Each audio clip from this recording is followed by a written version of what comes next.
Thank you for listening to Depictions Media Radio.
All right, good afternoon. Welcome. The Secretary General will make some remarks and then I'll do the briefing right after that. Sir, please, you have the floor. A very good morning.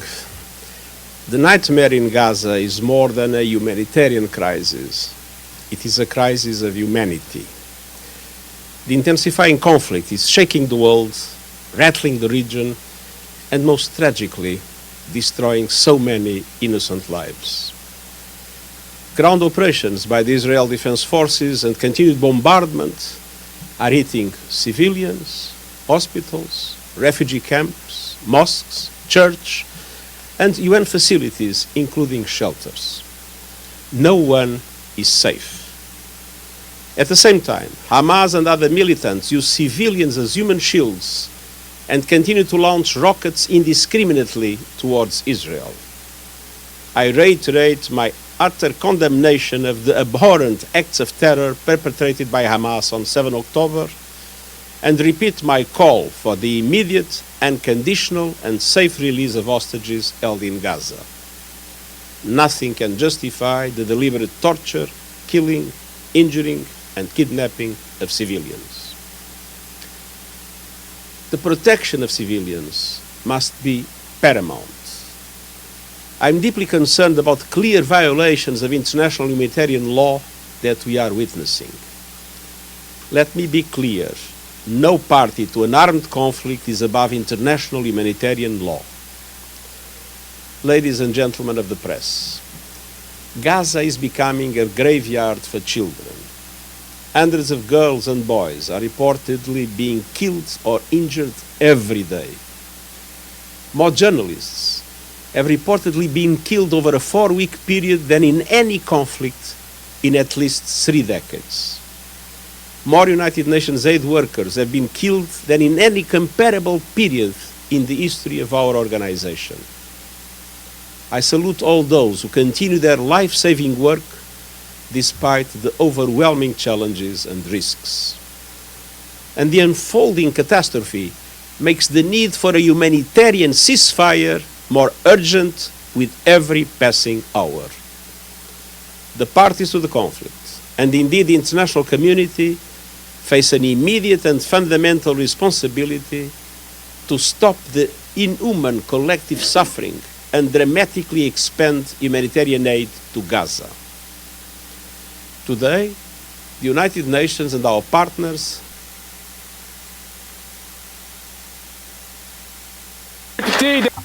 The Honourable Member for Avignon, la Métis Matane, Matapédia.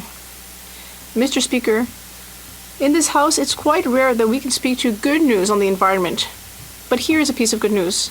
Washington State wants to join Quebec and California's carbon market. That would be a real step forward toward creating a North American carbon market. That's what Quebec dreamed of when it created that tool 10 years ago. What Washington is doing should inspire Canadian provinces. It's not only the environmental decision to make, but also that's what allows Quebec to be exempted from the federal carbon tax. If Canadian provinces are tired of being under the federal carbon tax, they can get rid of it in the blink of an eye. And still better, they can do so by joining a system that gives more leeway to individuals and instead focuses on big polluters. So, once again, Mr. Speaker, why just complain when you can find concrete solutions? The honourable member from Leeds, Grenville, Thousand Islands and Rideau Lakes. This NDP Liberal government has admitted that their carbon tax makes it harder for Canadians to afford to heat their homes. Liberals said that only people who elect Liberals will get a break. But Canadians know, Canadians who can't afford to heat, eat, or to house themselves know that this Prime Minister just isn't worth the cost. Now, people in Ottawa have elected 7 Liberal MPs and, of course, our common sense Conservative leader. So the question is today, will the Prime Minister allow the 7 Liberal MPs to vote to take the tax off so Ottawans can keep the heat on? Ottawans and all Canadians should know that under this Conservative leader and Canada's common sense Conservatives, we will vote to axe the tax on gas, groceries, and home heating because this Prime Minister isn't worth the cost. The honourable member from Winnipeg North. Thank you, Mr. Speaker. One of the things I really enjoy is the opportunities to be able to visit Gurdwaras. You know, one of the most common words I hear at the Gurdwaras is the issue of seva. Seva is something which means to serve, to be a volunteer, which brings me to Kelsa Aid Canada. What a wonderful organization it is. Think about it. Recognize the whole human race as one. In Team Winnipeg, and across Canada, many different jurisdictions, over this last weekend, they served groceries for international students, Mr. Speaker. In Winnipeg, we've had groceries provided to the Main Street Project, the Bear Clan on Selkirk Avenue, Winnipeg Harvest. It's a wonderful way to save, Mr. Speaker, and it's a community that adds so much value. If you want to drop off some groceries, feel free to go to 1563 Logan Avenue. Thank you, Mr. Speaker. Questions orales, oral questions.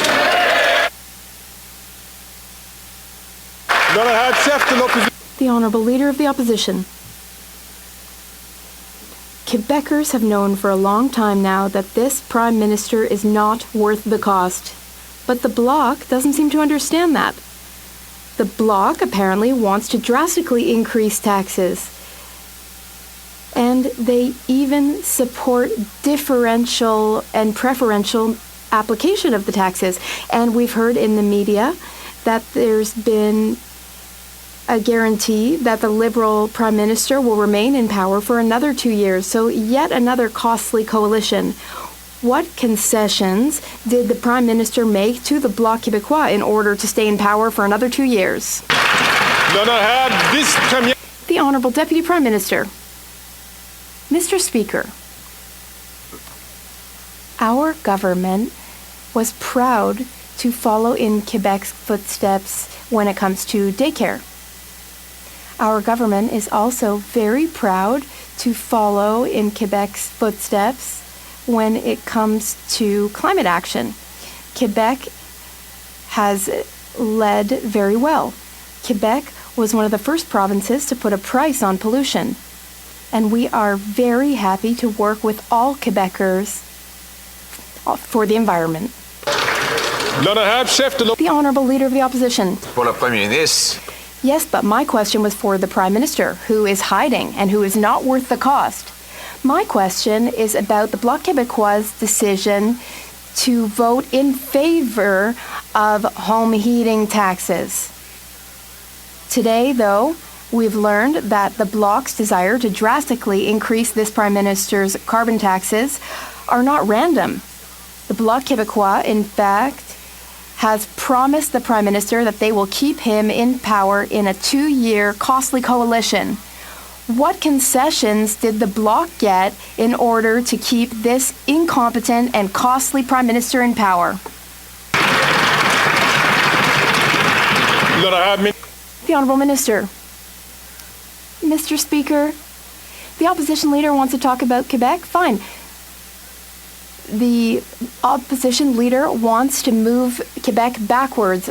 They want to move Quebec backwards on basic rights, women's rights, climate change. They want to put firearms back in the streets in Quebec. The Conservative leader, he wants to send Quebecers and Canadians back to the Stone Age. The Honourable Leader of the Opposition. The Prime Minister is in Ottawa today, so the question is for him. He is panicked now and put a pause on the carbon tax for 3% of Canadians in ridings where his polls are plummeting and his MPs are revolting.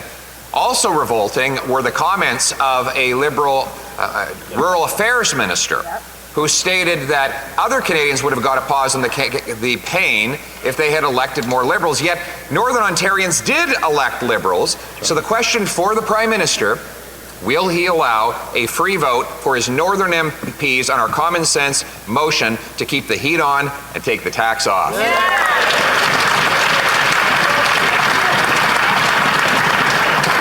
The Honourable Minister. Thank you, Mr. Speaker. As I have explained to the Leader of the Opposition through many different question periods over the past number of days, home heating oil is 2 to 4 times as expensive as natural gas. It accelerated by 75% in 2022.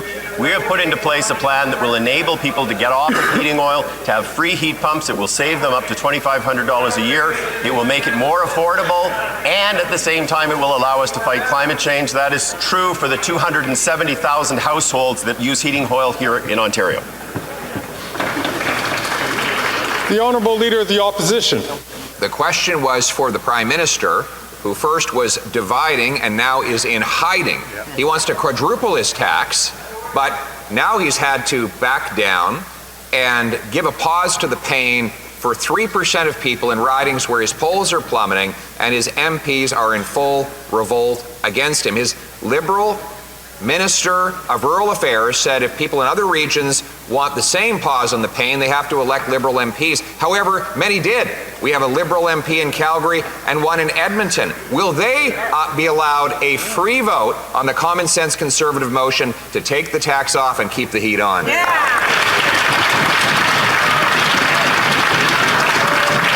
The Honourable Minister. To have thoughtful public policy prescriptions that address issues around affordability in a long-term way, but also actually address the issue of climate change. And I would say, Mr. Speaker, the only person who is hiding in this chamber is the Leader of the official opposition, who is hiding the fact that he either does not believe in climate change, or he certainly doesn't think it's very important. He has not spoken the words climate change since he was elected, and he has no plan. At some point, he needs to tell Canadians, what is your plan to address the climate crisis? The Honourable Leader of the Opposition. Mr. Speaker, I'm right here while the Prime Minister hides and divides. And why wouldn't he hide? After all, he's in panic mode. He first promised to quadruple the tax on everyone, and then after I beat him in that debate, he decided to back down and lift the tax off 3% of people for a short period of time. His Rural Affairs Minister said that if other Canadians wanted the same pause from the pain, they needed to elect more Liberals. Well, Thunder Bay elected 2 Liberals. It's a very cold place. Will the members for Thunder Bay be given a free vote on our motion to take the tax off and keep the heat on?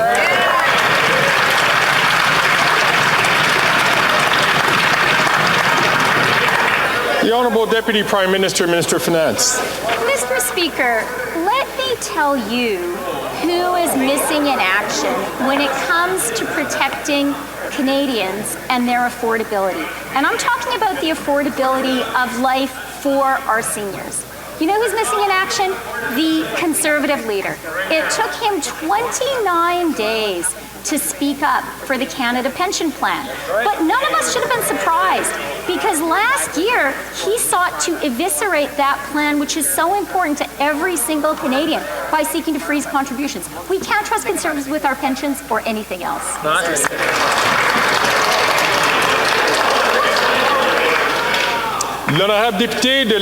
The Honourable Member for La Prairie. Mr. Speaker, last week, TVA had to lay off 1/3 of its workforce. That's 547 Quebec television professionals out of work in one fell swoop. It's tragic.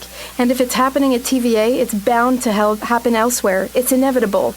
We can't just turn a blind eye and claim that the new version of the Broadcasting Act and C-18 will solve the problem. They won't, not at all. So the question is simple. Are we going to watch television die little by little and not do anything about it? Or is the government prepared to rethink everything in order to save conventional TV?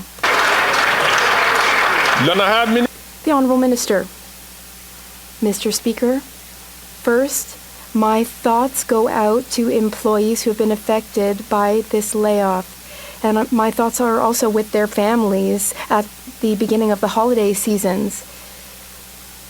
Unfortunately, in telecommunications and in journalism, there is a rapidly changing landscape since the advent of online streaming services and online platforms. We will work with all parties in this House to implement all solutions that we can because our cultural industries are essential for our democracy and for our society. Thank you, Mr. Speaker.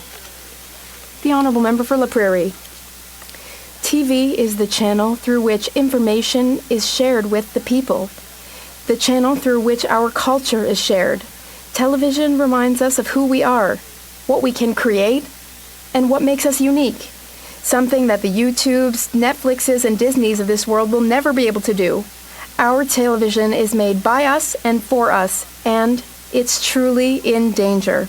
As we watch our channels disappearing and turning off, we're waiting for Ottawa to turn them back on.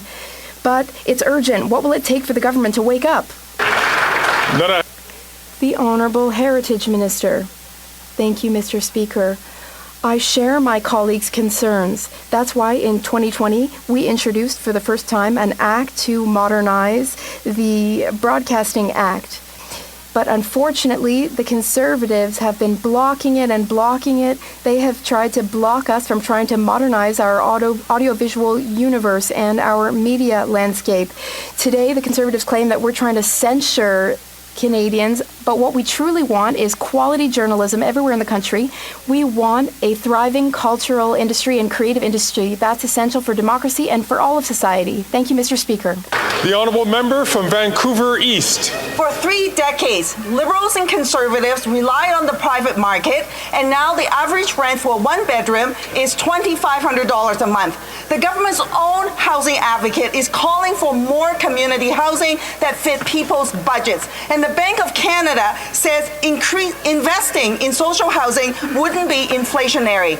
The Conservative leader is calling investment in social housing a Soviet-style takeover. He's in it for wealthy investors. The Liberals are failing Canadians. Will the Prime Minister stop siding with Conservatives and commit to doubling Canada's social housing stock? The Honourable Minister for Housing. Mr. Speaker, I agree wholeheartedly with my colleague about the Conservative leader's rhetoric around Soviet-style housing to describe cooperatives. It mirrors the same approach he took over the course of the summer when he labeled the Niagara Women's Home a shack. Dismissing the living quarters of ordinary Canadians is entirely inappropriate. I further agree with the NDP member that we need to continue to make the kinds of investments that will build more social housing for low-income families. We got back into this game, into the National Housing Strategy after 30 years of absence. We're going to continue to build more homes so everyone can afford a roof over their head. The Honourable Member from Elmwood Transcona. Thank you, Mr. Speaker. Well, people in Newfoundland and Labrador could certainly use some help when it comes to their costs. 77% are saying that they're living paycheck to paycheck. But what we continue to get are answers that are not a commitment to doubling that social housing stock or to recapitalize funds that the government's already created to build social housing, even when it doesn't cost them money. They won't lift a finger. We stood by as we watched the Competition Bureau fight tooth and nail against the Rogers-Shaw merger. The government turned around and approved it. Now they have a chance to support our initiative to strengthen the Competition Act. Will they do it? The Honourable Minister. Mr. Speaker, I'd like to thank the member for his question. In fact, Mr. Speaker, him and member of this House will have an opportunity to do something for Canadians. I've asked the Leader of the Opposition to do one thing for Canadians, not something he does very often, but one thing, was to vote for C-56, Mr. Speaker, because in C-56, Canadians will be happy to learn that at home, but we're going to reform competition, Mr. Speaker. We're going to give more power to the Competition Commissioner. We're going to remove these mergers that are harmful to competition, and we're going to remove these clauses that are hurting competition. We want more competition, lower prices in this country, Mr. Speaker. The Honourable Leader of the Opposition. The NDP voted 16 times in favor of the carbon tax. Its leader has supported quadrupling the tax on the home heating of every single Canadian. But after working class union households have been abandoning his party for the Conservatives in droves, he has now flip-flopped. But that has involved the courage of admitting he was wrong. Will the Prime Minister show the same courage and admit he, just like the NDP leader, is dead wrong and vote for our common sense motion to keep the heat on and take the tax off?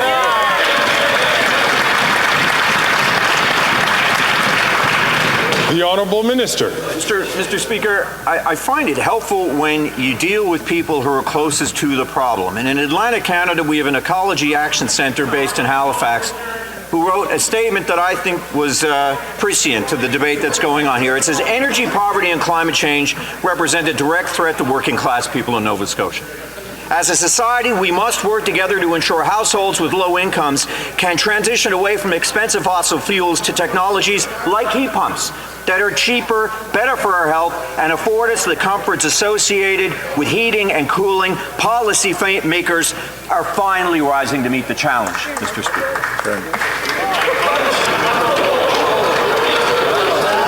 The Honourable Member from Regina Capel. After 8 years, the Prime Minister is just not worth the cost. Now he wants to quadruple the tax on home heating, gas, and groceries. But he decided to pause the pain for just 3% of families in areas where he's plummeting in the polls and his MPs are revolting. The Liberal Rural Affairs Minister said that if people on the prairies wanted a break from the carbon tax exemption, they should have elected more Liberal MPs. Well, the people in Sudbury did elect a Liberal. I visited there last week, and people there want to know why their MP has been unable to get them a pause on the pain. So simple question for the Prime Minister. Will he allow a free vote for the member for Sudbury on our motion to take the tax off and keep the heat on?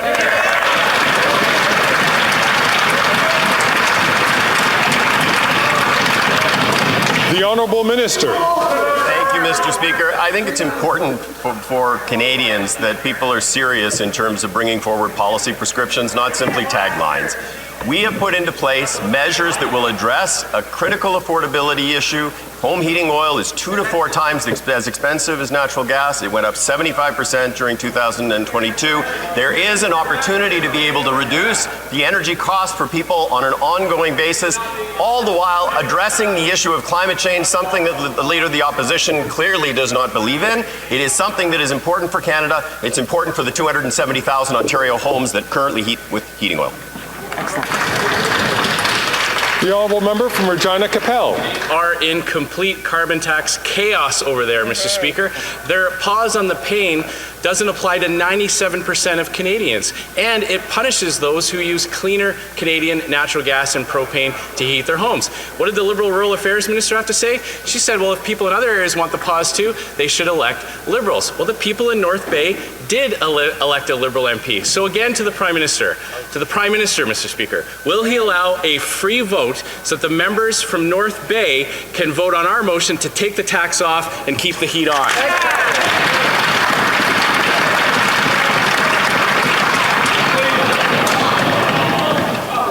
The Honourable Member is a veteran member of this House, and he knows that all questions, I will remind all members that all questions are directed through the Chair. The Honourable Parliamentary Secretary. Thank you very much, Mr. Speaker. And as I said last week, it would be great if in this House we could have debates about how we fight climate change, not whether we fight climate change, because in 2023 it's really not an option, it's an existential threat, and we're living in a climate emergency. And Canadians know how important it is to fight climate change. They know that on this point, the Conservatives have absolutely no plan. When you don't have a plan for the environment, you don't have a plan for the economy, Mr. Speaker, those Conservatives continue to be risky and irresponsible, and they're certainly not worth that risk. The Honourable Member from Thornhill. years of this Liberal NDP government, the Prime Minister's carbon tax is making it impossible for Canadians to heat their homes this winter. That's especially true right here in soon-to-be frigid Ottawa. There are 12 Liberal MPs here, a cabinet minister, 3 privy councillors, 4 parliamentary secretaries, but according to the minister from Newfoundland, all of these MPs weren't effective enough to get their communities a pause on the pain of the carbon tax. Will they make things right and stand with us today and axe the tax, or will they vote again with the Prime Minister and leave Ottawa residents in the cold?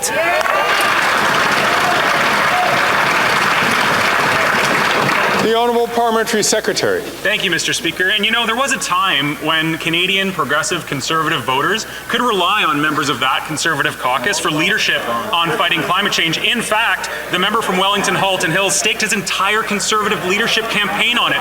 What he said exactly, and I quote, is, "The right way to do it is to price carbon through a revenue-neutral carbon tax." He staked his entire Conservative leadership campaign on that. Sadly, he lost. But you know, Mr. Speaker, I agree with him when he said we don't have a plan to fight climate change and reduce emissions, then we won't win the next election. That was true in 2019, that was true in 2021, and it's true today.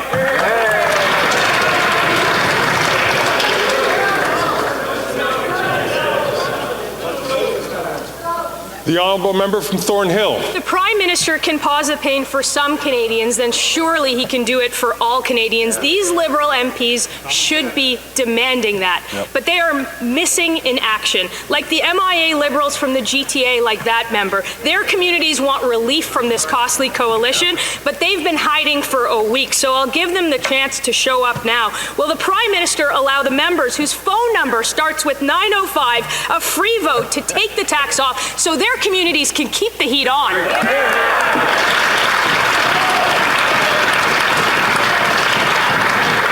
The Honourable Government House Leader.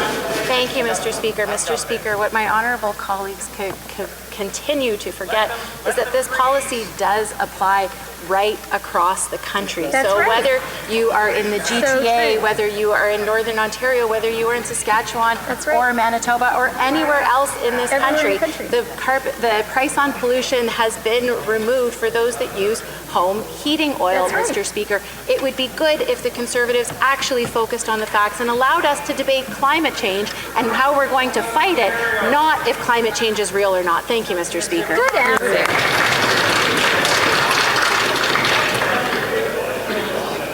The Honourable Member from Kenora. The Prime Minister is planning to quadruple the tax on heat, gas, and groceries, but he decided to pause the pain for 3% of families in areas where he's plummeting in the polls and where his MPs are revolting. The Liberal Rural Affairs Minister has said if others wanted the pause, then they should have voted Liberal. But people in Nickel Belt voted for a Liberal MP, Mr. Speaker, yet they are not seeing a pause in this tax. So will the Prime Minister today allow the member from Nickel Belt a free vote to vote with us to take the tax off and keep the heat on for people in Northern Ontario and right across the country?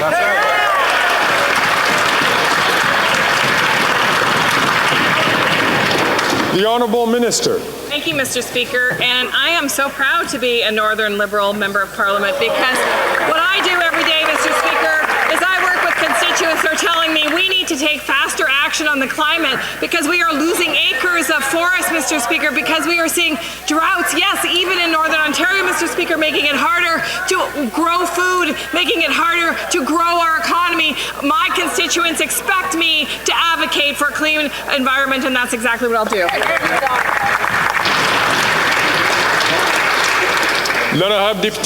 The Honourable Member for Montarville. Mr. Speaker, let's talk about immigration targets. Allow me to cite a document. Starting in 2026, set the annual immigration target at some 500,000 immigrants if the population reaches 40 million as planned. You might think that I'm quoting the plan that the Liberals announced last week. But no, I'm quoting McKinsey's Century Initiative. The capping of targets announced for 2026 has literally been McKinsey's plan all along. When is the federal government going to adjust the targets based on our integration capacity instead of blindly following the advice of McKinsey, which is a private company that literally manages immigration in Canada? The Honourable Immigration Minister. Mr. Speaker, I think that's an odd comment. The Bloc is so out of left field. They're so far out in the field that they should go out into the fields and see agriculture workers and see if they need some help. Quebec needs temporary foreign workers. We are working with Quebec, and the Bloc should understand that.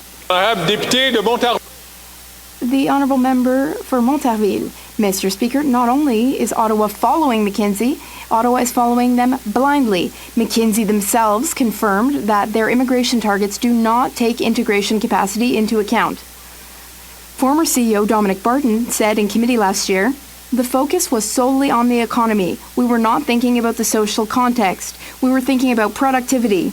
Mr. Speaker, capping immigration targets at 500,000 means applying advice that does not take into account our integration capacity. But the government, last week, promised to respect our integration capacity. So will the government review its targets? The Honourable Minister. Thank you, Mr. Speaker. I never talked to McKinsey. I talked to Canadians who want more foreign workers. They want more immigrants to come and work in factories and in the fields. 500,000 is a reasonable target. It's a target 3 years down the line, and it has nothing to do with McKinsey's advice. The Honourable Member for Montarville. Mr. Speaker, the only difference between Ottawa and McKinsey is that Ottawa is going faster.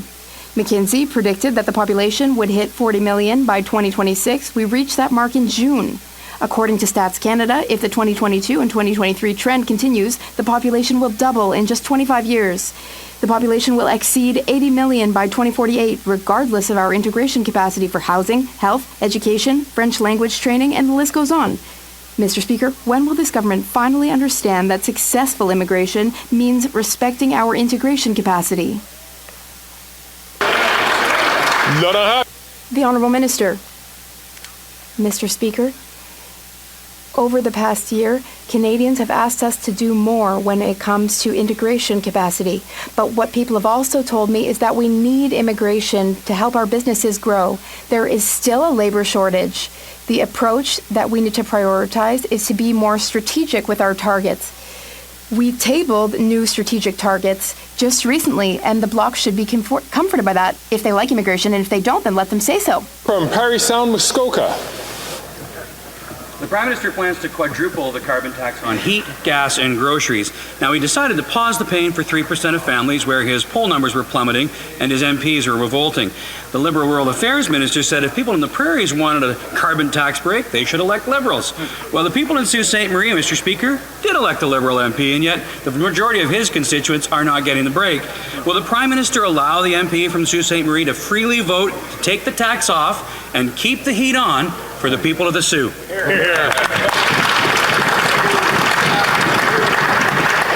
The Honourable Minister. Thank you, Mr. Speaker. The Conservative Party, as is often the case, is leaving out many important facts. 8 out of 10 Canadian families actually get more money back in the rebate than they pay in the price on pollution. It is an important part of having a robust plan to address climate change in a thoughtful way. With respect to home heating, it is a particular issue that we can invest in to ensure that we are actually saving money for people as we move forward while continuing to address climate change. The Conservative Party is hiding. They are hiding from science. They are hiding from evidence. They need to have a plan to fight climate change. Canadians expect more. The Honourable Member from Stormont Dundas, South Glengarry. Canadians are watching for today's vote on our common sense Conservative motion to take the tax off all forms of home heating for all Canadians. The Liberal Rural Affairs Minister said, though, that if people want a pause on the tax, they should have elected more Liberals in their region. But Thunder Bay did elect 2 Liberal MPs, and yet folks there aren't getting any pause. Instead, the Prime Minister plans to quadruple the tax on heat, gas, and groceries rather than treating them fairly. So the question is, will the Prime Minister allow these 2 Liberal MPs from Thunder Bay to vote freely to take the tax off so people can keep the heat on?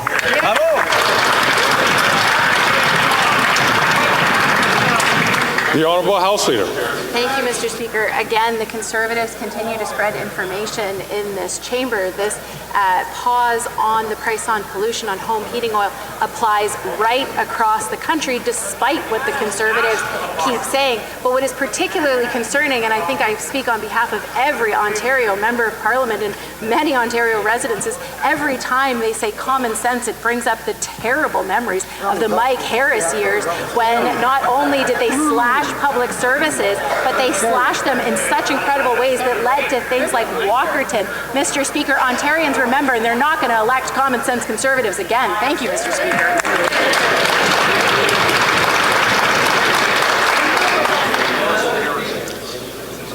The honourable member from South Dundas, Stormont Dundas, South Glengarry.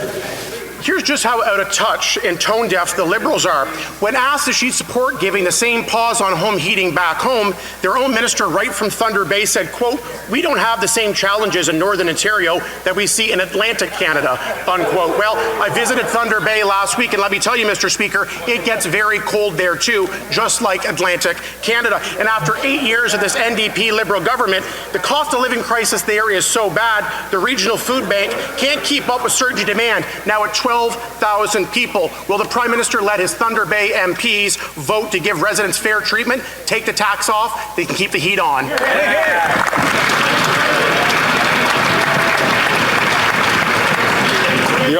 The Honourable Deputy Prime Minister, Minister of Finance. Mr. Speaker, the Conservative Provincial Finance Minister of Ontario knows that pensions matter for the people of Ontario.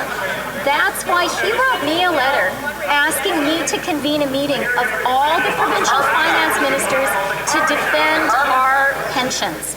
Will the Conservative MPs from Ontario be equally courageous and responsible in defending the pensions of the people of Ontario and support our effort to keep the pensions of all Canadians safe? Bravo.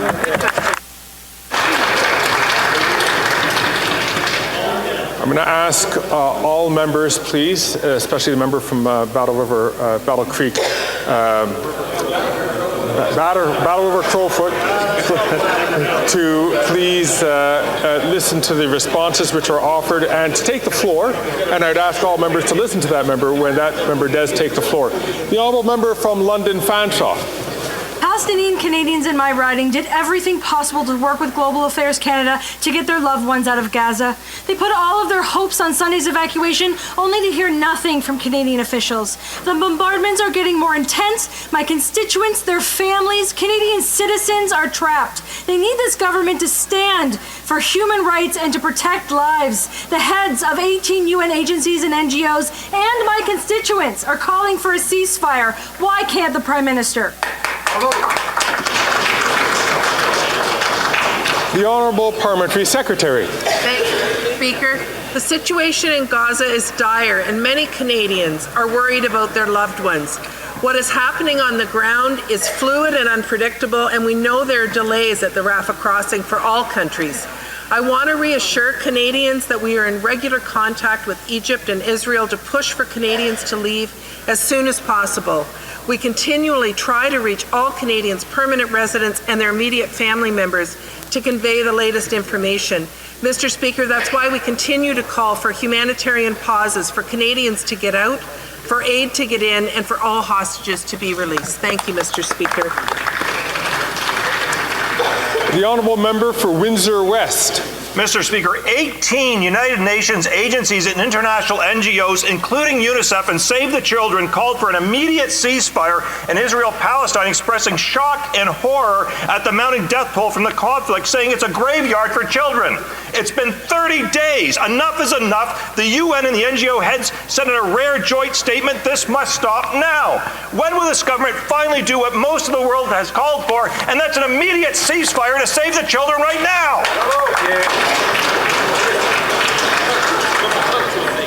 The Honourable Parliamentary Secretary. Thank you, Mr. Speaker. We unequivocally condemn the Hamas terrorist attack. The price of justice cannot be the continued suffering of all Palestinian civilians. What is unfolding in Gaza is a human tragedy.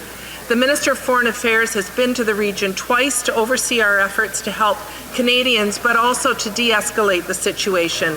That's why we continue to call for international humanitarian law to be upheld and for humanitarian pauses so that Canadians can leave, humanitarian aid can get in, and all hostages are released. Canada is committed to a goal of a just and lasting peace in the Middle East. The honourable member from Yukon. Mr. Speaker, we know that many Canadian families are struggling to make ends meet. And this is particularly the case in the Yukon, where more than half of families spend over 30% of their income on housing. The Minister of National Revenue recently made an important announcement alongside Ms. Tracy Ann McPhee, Yukon Minister of Health and Social Services. Can the Minister of National Revenue inform the House of this announcement and how it will affect our Yukon families? The Honourable Minister. Thank you, Mr. Speaker. I'm proud to announce that Yukon families can now apply for the Canada Child Benefit when registering for the birth of their newborn through the automated benefits application service of Yukon Vital Statistics Office. It's the quickest and easiest way to apply for and receive the benefit. It's more than $5,500 on average per year for Yukon families. Thank you, Mr. Speaker. The Honourable Member for Mégantic-L'Érable. After 8 years of this Liberal government, this Prime Minister is not worth the cost, and they want to stay in power for the next 2 years. The Liberal Bloc Coalition will vote against our motion to eliminate or pause the carbon tax on all forms of heating. Yes, it's expensive to vote for the Bloc as well. Does it not bother the Bloc to vote the Liberals for the next 2 years? What promise did the Prime Minister make for the unconditional support of the Bloc? The Honourable Minister. We seem to have found ourselves in a time machine here. They wanted to make a step back in terms of the rights of women and take steps back in terms of climate change and the fight against it. They're not even able to describe climate change. They want to bring us back to the Stone Age. The Honourable Member for Mégantic-L'Érable. We're looking at a government from the Stone Age. We are going to vote on a motion that will require the government to pause all carbon tax on home heating for all Canadians. The Bloc has chosen its camp. They want to radically increase the carbon tax, and it's imposed, it's in favor of a 20% extra tax to each litre of gas. It's expensive to vote Bloc. What did the Prime Minister promise its partner, the Bloc, to raise taxes on the backs of all Quebecers? The Honourable Minister. Mr. Speaker, for a rare time, I agree with my colleague. We are going to have a government from the Stone Age. We're taking a step back on fundamental rights in terms of arms control, a step back in terms of the fight against climate change. He has clearly said this. We're going back to the Stone Age, Mr. Speaker. This is incredible. We'll never take a step back.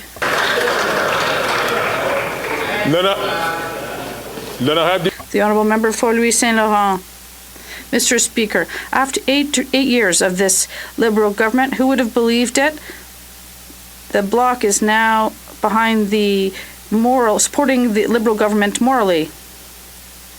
They seem to be getting along quite well because their position in terms of heating divided Canadians. But that's exactly what the Bloc wants to do, divide and create problems. The Bloc wants to radically increase carbon tax. It will inspire them. My question is that will members be able to vote for common sense?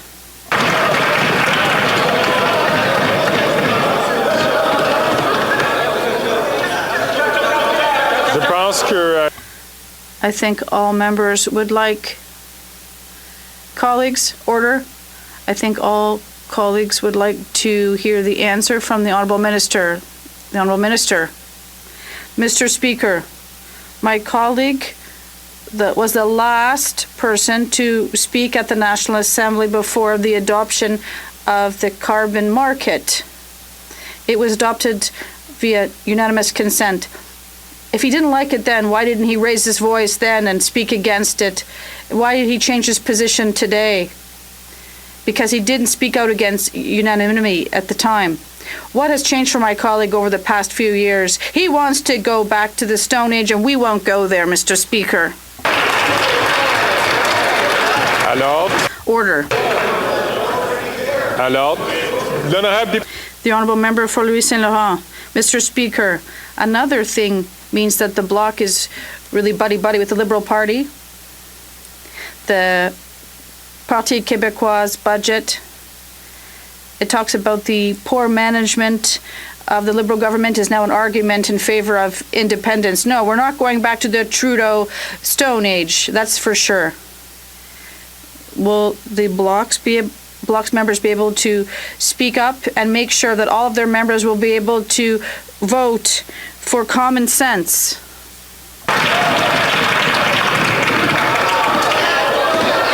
Alors? Order.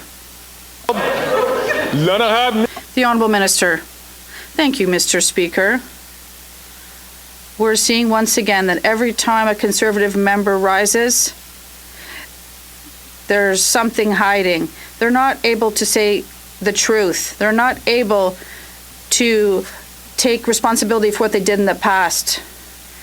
It's really rare when you have a Quebec colleague. Well, when they supported the carbon market, they should have been proud of what happened in Quebec and proud to be able to protect the environment across Canada.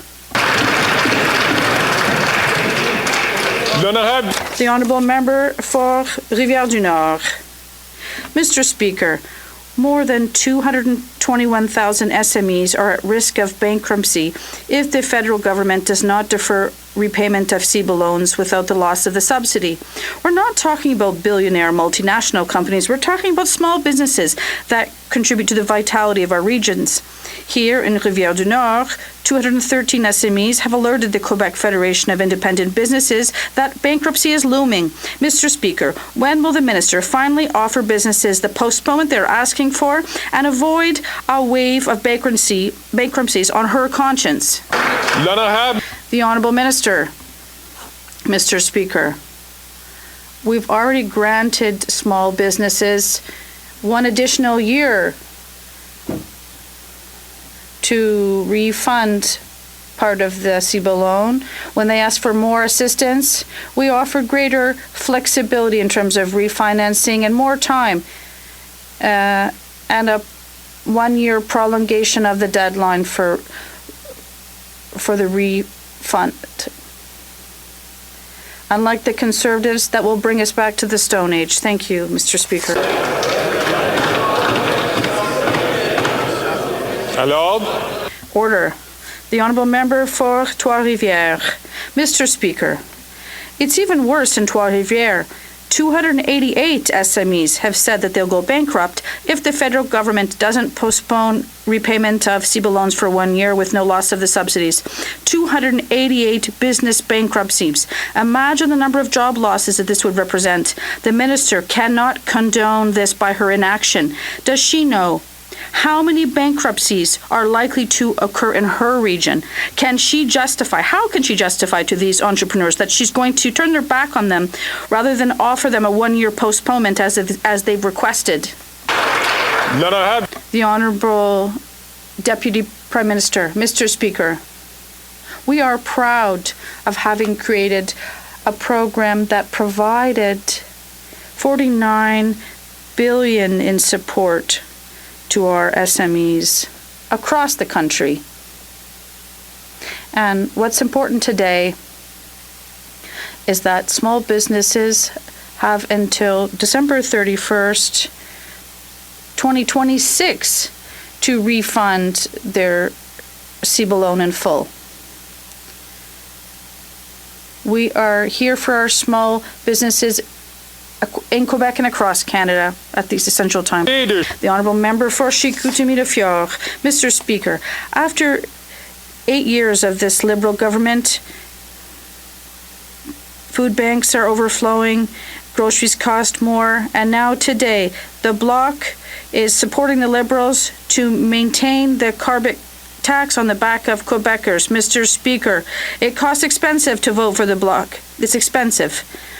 Are the Liberals forming new coalition with the Bloc to increase taxes on the backs of Quebecers?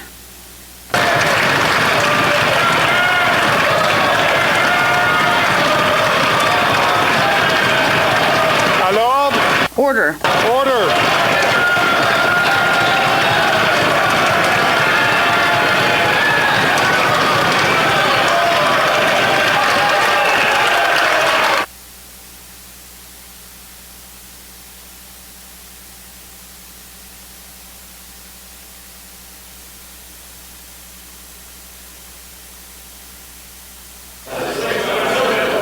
The Honourable Parliamentary Secretary. Merci, monsieur. Thank you, Mr. Speaker. Unfortunately, I have to explain this once again. There is no carbon price in Quebec, a tax rather. Canadians are concerned by climate change, and we need a plan, Mr. Speaker. Those Conservatives, Mr. Speaker, are not worth the risk. And that is why we created a system. Thank you, Mr. Speaker. The Honourable Member from St. Albert, Edmonton. Mr. Speaker, after 8 years of this NDP Liberal government, Alberta got shafted yet again. With Liberal support collapsing in Atlantic Canada, this desperate Prime Minister gave Atlantic Canadians a pause on his punitive carbon tax on home heating, while Albertans got nothing. Today, the Liberal minister from Edmonton Centre has a choice. Will he support our common sense Conservative motion to axe the tax on home heating, or will he once again sell out his constituents to his boss, the Prime Minister?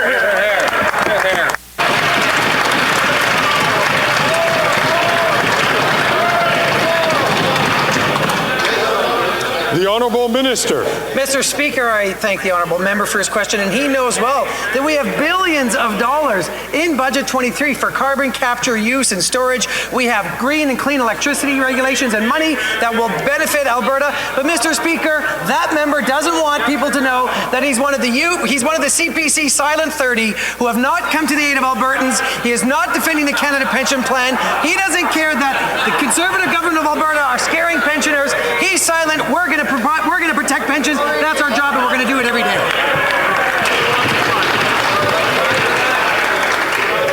Get your resume out.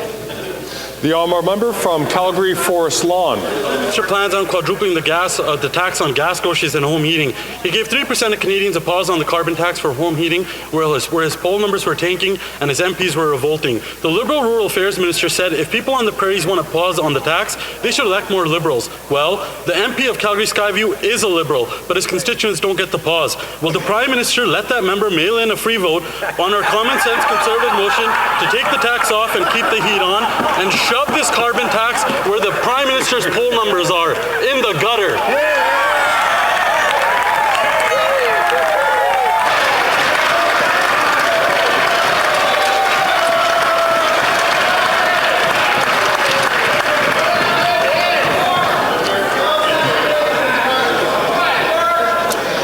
The Honourable Minister.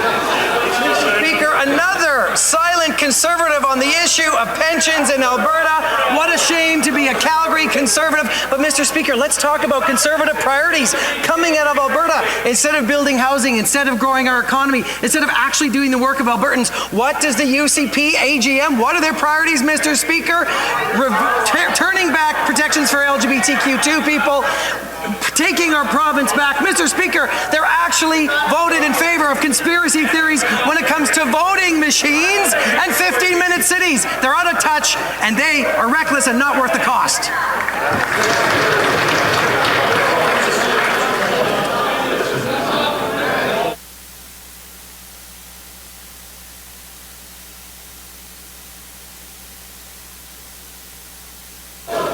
I ask all members to please listen to their whips in terms of having more order in this House so that we can hear not only the questions but the answers.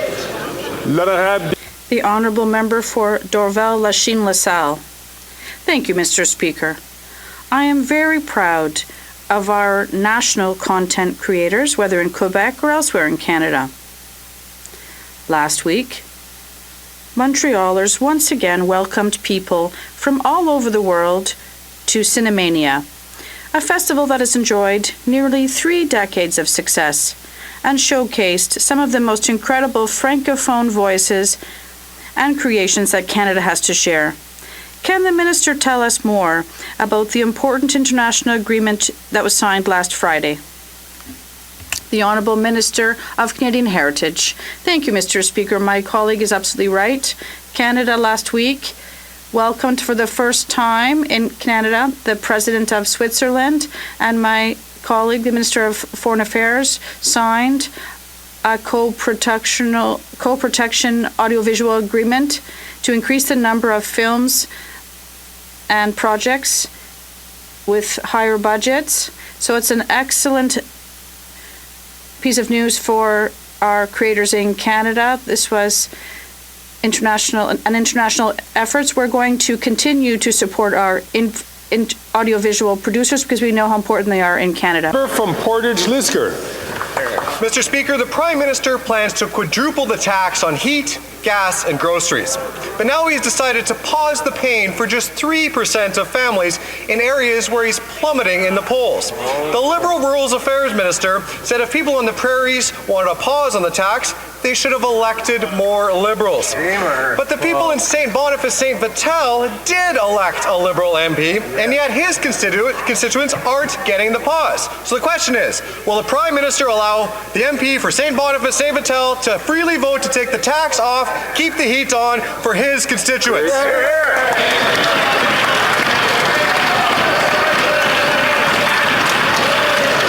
The Honourable Minister. Thank you, Mr. Speaker. The member is talking about a national program that risks to get rid of polluting, expensive home heating oil and to transition those homes with free heat pumps into those homes. Mr. Speaker, this national program is applicable across Canada. It's applicable in Manitoba, where are thousands of people who use home heating oil. It's great for the environment. It's great for affordability. I plan to support this. Hear, hear. The Honourable Member from Charleswood, St. James, Assiniboia, Headingley. The Prime Minister plans to quadruple the tax on heat, gas, and groceries. But then he decided to pause the pain for 3% of families in areas where he was plummeting in the polls and his MPs were revolting. The Liberal Rural Affairs Minister actually said if people on the prairies wanted a pause on the tax, they should have elected more Liberals. But here's the thing, the people of Winnipeg South Centre did elect a Liberal MP, and yet his constituents are not getting the pause. Will the Prime Minister allow that MP from Winnipeg South Centre a free vote to take the tax off and keep the heat on for people in his community?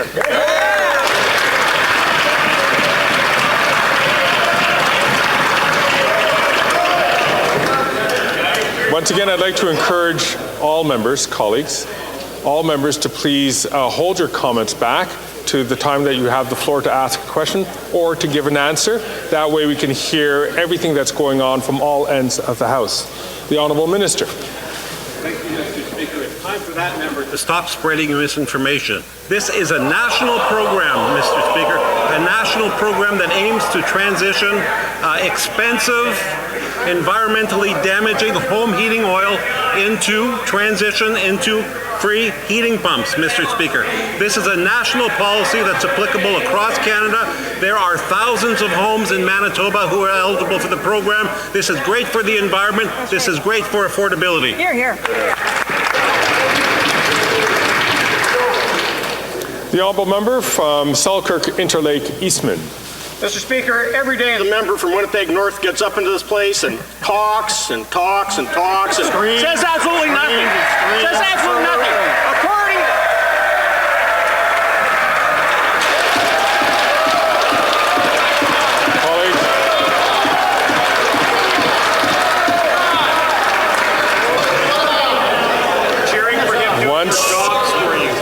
once again, before I return to colleagues, before I return to the member from Selkirk, Interlake, Eastman, I'm going to ask all colleagues once again to please, when you have the floor, use it. When you don't have the floor, listen to the person who does. The honourable member from 25. Honourable member, excuse me.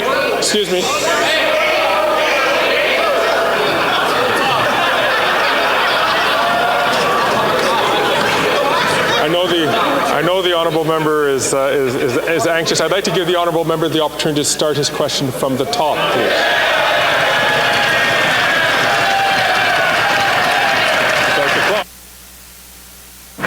Well, Mr. Speaker, every day the member from North Winnipeg gets up here and all he does is talk, and talk. Only the Liberals like it because he says absolutely nothing. Now, according to the Rural Affairs Minister, the member from Winnipeg North failed to stand up and fight for Manitobans. Because of him, Manitobans have been left out in the cold. They can't afford to heat and eat after 8 miserable years of this Prime Minister and his punitive carbon tax. Manitobans at this useless Liberal MPs are not worth the cost. Will the Prime Minister allow the member for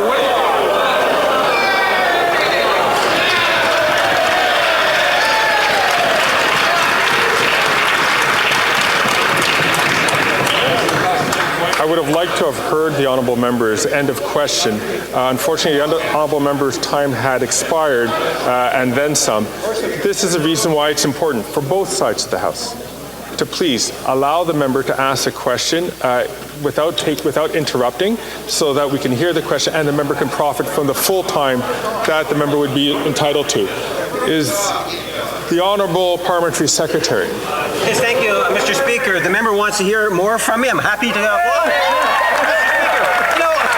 At the end of the day, I want to remind members across the way an issue with the Conservative Party. Remember, I always say they're like a fish on a dock, flip-flopping all over the place, Mr. Speaker. That applies on the carbon price too. I'll tell you what the leader of the Conservative Party doesn't tell Canadians. He's going to take away the rebate, Mr. Speaker. That's going to take out of the pockets 80% of the constituents of Winnipeg North, the people I represent, money out of their pocket. Shame on the leader for the official opposition for being so reckless and risky, Mr. Speaker.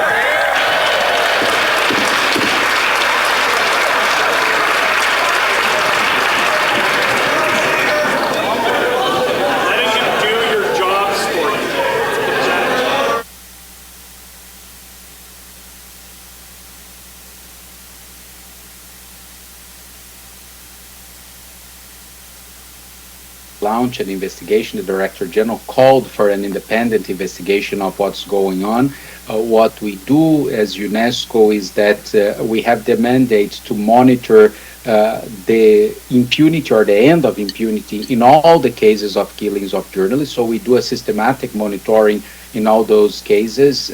So we will keep looking into what's happening and keep publishing our permanent data as co-custodian agency on the SDG 1610-1, that is also about killings of journalists, what's happening there, and unfortunately on many other cases of killings of journalists in the world. And in Gaza, does the targeting of journalists, if it's proved that they were targeted by one of the parties to the conflict, rise to the level of a war crime? Well, it will depend, again, of the investigations taken under the law of engagement in terms of humanitarian law, etc. Again, you can look into previous conflicts, the way that the independent tribunals took into consideration those cases. But it's very difficult to comment on a hypothetical situation. We'll need to look into the data when a specific and independent investigation takes place. Yvonne Murray. Thank you. Yvonne Murray, RTE News. Isn't the problem for journalists around the world the fact that authoritarianism is on the rise? And within the UN system, the number of countries who simply don't believe in press freedom is increasing. And what is your answer to that? Well, that's precisely why we need to reinforce the accountability systems in all these cases. So this guidance we are launching today is also related to this. Our data is showing, unfortunately, an increasing number of legislation being enacted everywhere, trying to solve legitimate problems such as the spread of disinformation, etc. But this legislation, as you just mentioned, many of these legislations, as you just mentioned, they are having a contrary effect to reduce press freedom, to reduce freedom of expression.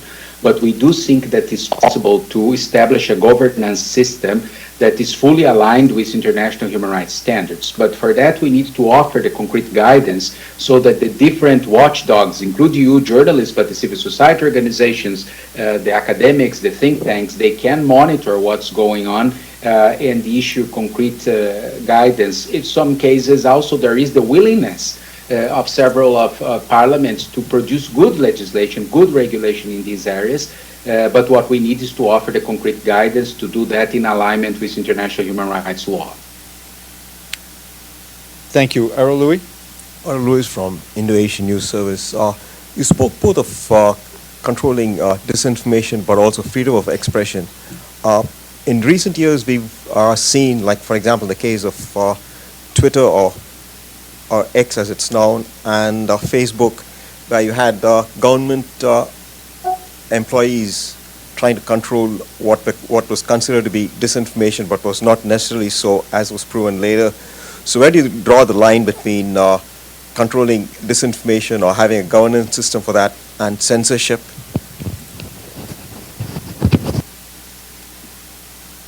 So that's why we are saying in this new guidance that I strongly invite you to read, that we are launching today, that is not about regulating specific pieces of content. When you do that, the risks for crossing the line of freedom of expression, they are too high. Any decisions regarding any specific piece of content, if this post or this tweet or whatever is disinformation or is hate speech, etc., this should be taken by a judge following a due process of law. However, there are concrete ways of increasing the governance of the system to actually expand freedom of expression, access to information with better processes that can then lead to the diminish or prevention of disinformation and hate speech or other phenomena. So, for instance, when we are asking this governance system first to have independent regulators, those that are not either captured by the political power or by the regulated sector, we are underlining that. When we are saying what the things that governments shouldn't do, we are also underlining the important safeguards to protect freedom of expression.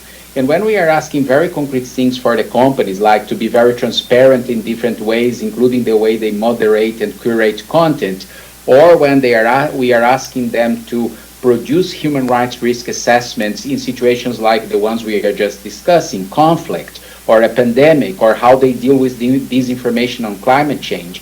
Any of these is related to a decision of if this particular piece of content is or is not disinformation. These are broader processes that can actually prevent the spread of disinformation or other problems such as hate speech or conspiracy theories. Just a housekeeping question. You mentioned about a poll that was taken of countries that are going to the polls next year. Could you please tell me if the report has been published or where one can access it? Sure. The entire deck of the survey carried out by Ipsos commissioned by UNESCO is in the UNESCO website, was just launched here in Paris 1 year ago. You can have access to the full results of the survey as well as the new guidance we are issuing today about the governance of the digital platforms. Thank you very much. Any other questions?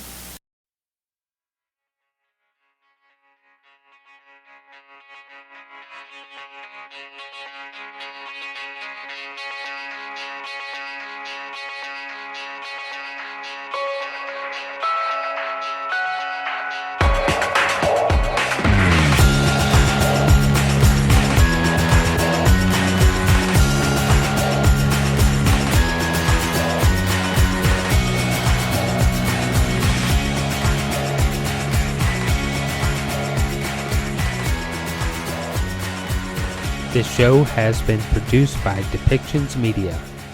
please contact us at depictions.media for more information.